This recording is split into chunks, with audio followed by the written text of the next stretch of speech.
Caríssimo missionário, caríssima missionária, louvado seja nosso Senhor Jesus Cristo, para sempre seja louvado. No primeiro vídeo do módulo Sagrada Escritura, dos encontros de estudo de formação missionária vicentina, falamos da importância da Bíblia na caminhada do discípulo missionário de Jesus Cristo rumo à santidade. Continuamos nossos estudos, refletindo neste vídeo sobre a estrutura atual e a mensagem central da Sagrada Escritura. Começamos por reconhecer que seria muita ousadia da nossa parte tratarmos de uma temática tão importante, séria, profunda e complexa em poucos minutos. O que nos propomos, na verdade, é animá-la ainda mais, para que continue suas leituras, estudos e meditações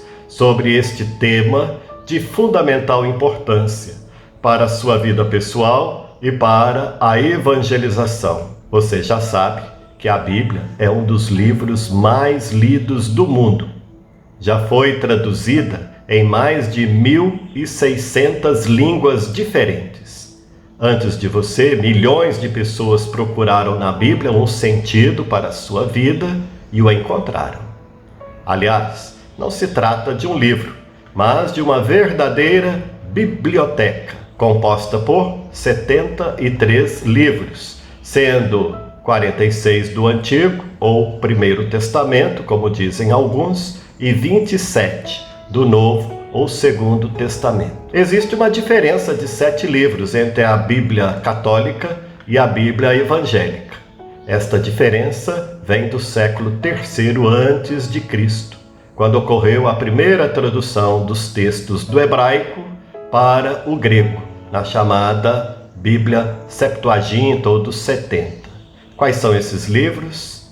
São Tobias, Judite, Baruque, Eclesiástico, Sabedoria, 1º e 2º Macabeus, além de algumas partes dos livros de Daniel e Esther.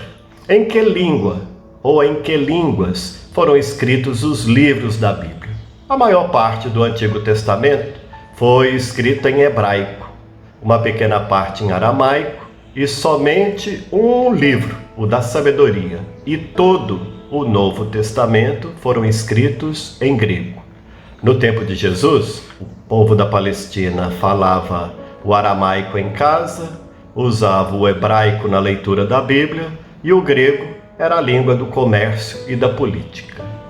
Onde e quem escreveu a Bíblia? A Bíblia foi escrita em muitos lugares e em países diferentes. A maior parte foi escrita na Palestina, a terra onde o povo vivia, por onde Jesus andou e onde nasceu a igreja. Algumas partes do Antigo Testamento foram escritas na Babilônia e no Egito, e o Novo Testamento tem partes que foram escritas na Ásia Menor, em Roma e em diversas outras localidades.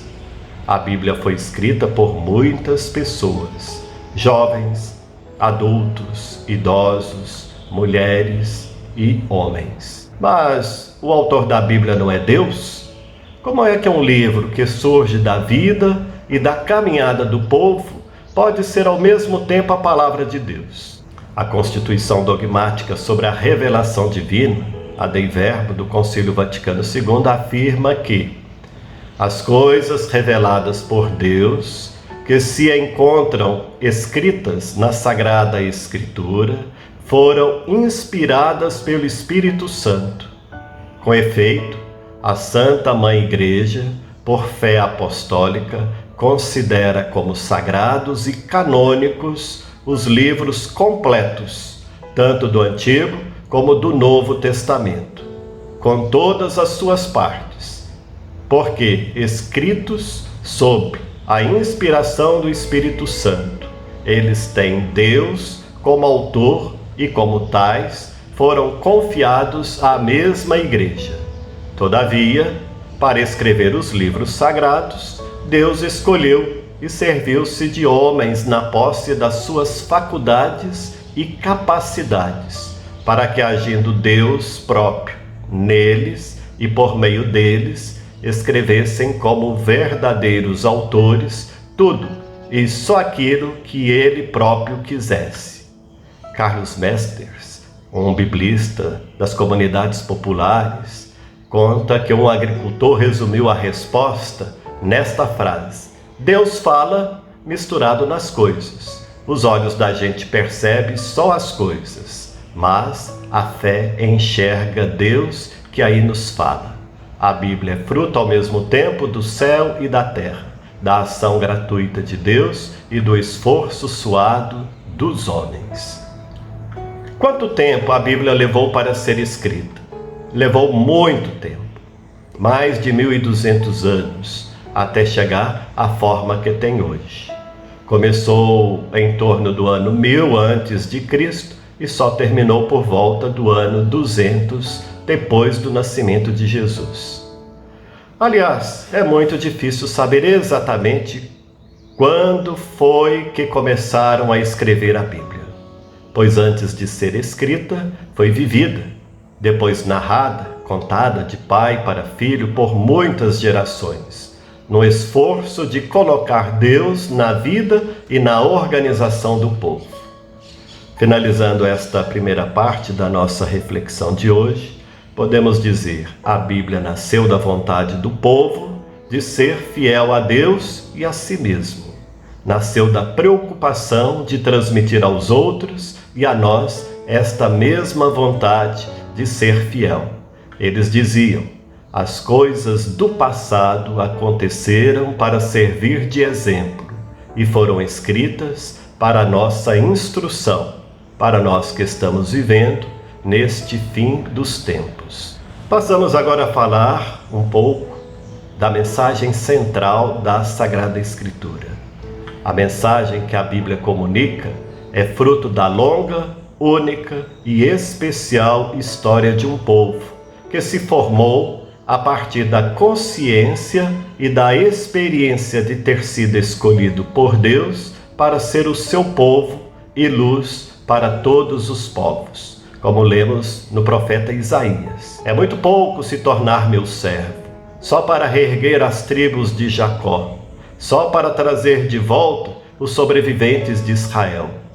Faço de você uma luz para as nações, para que minha salvação chegue até os confins da terra. Conhecer a mensagem central da Sagrada Escritura é de fundamental importância para atender um dos princípios que deve orientar a leitura e a interpretação da Bíblia na Igreja Católica, o princípio da unidade, como determina a Dei Verbo.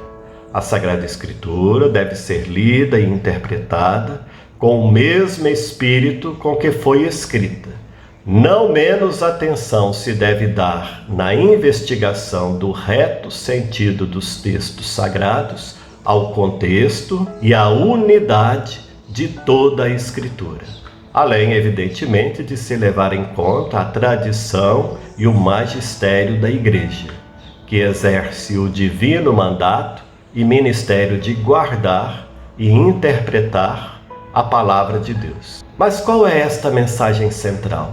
Na Sagrada Escritura, Deus revela a si mesmo e o seu projeto para a criação e para o ser humano. A mensagem central está no nome com que Deus se apresenta, Javé.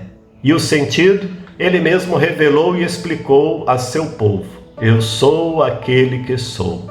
Javé significa Emanuel, isto é, Deus conosco. Deus quer ser Javé para nós, quer ser presença libertadora no meio de nós, tornando-nos participantes da sua natureza divina. O Deus que liberta e salva estabeleceu uma aliança com o seu povo. O Deus conosco, em Jesus de Nazaré, se encarna, assume a natureza humana para que possamos nele e por ele assumirmos a natureza divina. Esta aliança foi renovada definitivamente na vida e com o sangue derramado por Jesus, como ele disse na última ceia ao tomar, abençoar e entregar o cálice a seus discípulos. Este cálice é a nova aliança no meu sangue. Todas as vezes que dele beberem, façam isso em memória de mim. A aliança estabelecida no amor sem limites de Deus Pai por seu povo dá unidade a toda a leitura, interpretação, compreensão e vivência da mensagem bíblica. Uma aliança vivida com eterna fidelidade por Deus, o que nem sempre ocorreu da parte do povo. Para nós, então, Jesus Cristo é o acontecimento central de toda a história da salvação. É Ele quem concretiza as promessas que Deus fez ao seu povo, com Abraão, renovada por Moisés, renovada no tempo dos profetas. É Jesus que leva à perfeição a lei que Deus estabeleceu com o seu povo. Lembremos-nos das palavras de Jesus no Sermão da Montanha. Não pensem que vim abolir a lei ou os profetas. Não vim abolir, mas cumprir e levar à perfeição. Relendo então os mandamentos que Deus Pai tinha concedido a Moisés, Jesus vai dizer: vocês ouviram o que foi dito aos antepassados, eu, porém, lhes digo. E terminando a releitura dos mandamentos, Jesus conclui dizendo: sejam perfeitos, como é perfeito o Pai Celeste de vocês.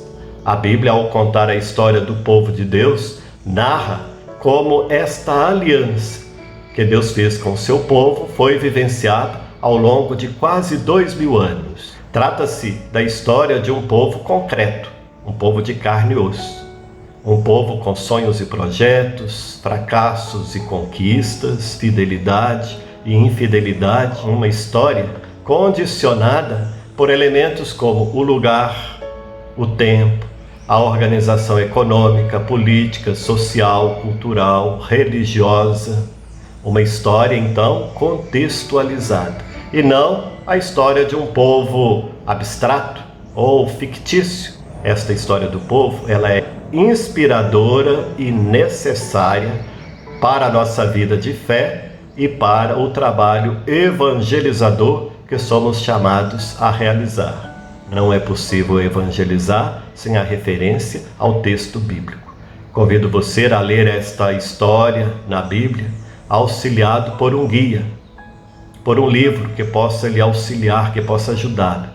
Dentre os muitos livros que podem servir a esta empreitada, sugiro a você, meu caríssimo missionário, querida missionária, o livro escrito por Euclides Martins Balancin, com o título A História do Povo de Deus, publicado pela editora Paulus. Quero concluir esta mensagem de hoje, esta nossa reflexão, dizendo que a Bíblia é palavra de Deus quando defende e promove a vida, quando nos faz ser mais solidários, amorosos, humanos, e quando faz o mundo ser um lugar melhor para todos. É fundamental ler e usar a Bíblia de forma a proporcionar e viver experiências de libertação, de vida, de resgate da dignidade. Experiências como aquelas vividas pelo povo de Deus no Egito, durante o êxodo, passando pelo deserto, as experiências vividas pelo povo para voltar do exílio da Babilônia, experiências vividas pelo povo durante o tempo dos profetas, experiências de libertação como aquelas vivenciadas pelos que se encontraram com Jesus, que libertava da doença, da fome, do preconceito, da marginalidade. Que todos nós possamos, lendo a Bíblia, ser esta boa notícia, este verdadeiro evangelho para todos. Que o Deus da vida e São Vicente de Paulo continuem derramando abundantes bênçãos sobre você, sua família, sobre o seu ramo da família vicentina, sobre a sua comunidade e todo o seu trabalho. Até o nosso próximo encontro. Fiquem com Deus.